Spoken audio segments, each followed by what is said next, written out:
has no signs, a minus or plus. So I will just do some examples in front of you. So for example, if I have an integer, okay, and I can just say print um, abs, which is my function, and x, okay, and just play that. It gives me a number 3 without any, because my number is an integer, it is a negative number, but still it doesn't print any sign with it, a plus or minus. It just gives me the number. Another example, this is called a floating number because it has a decimal with it. And if I want to print this to absolute number, okay, and I'll just click play. It gives me, as you can see, it gives me the same number without the sign. Okay, so that's my absolute number, and that's my floating number with a negative in it.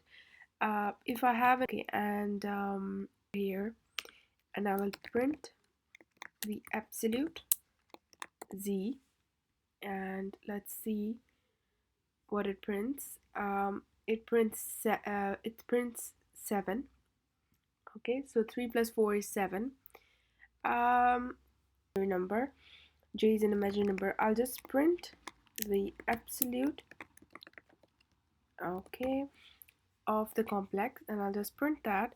It gives me 9.486.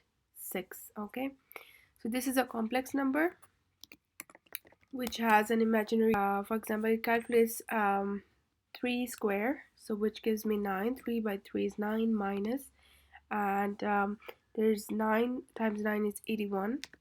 Okay, and whatever the answer I get, I just square root that, and it gives me a negative answer after square rooting, um, but it prints a 9.48 with a positive without any signs because I made it an absolute number.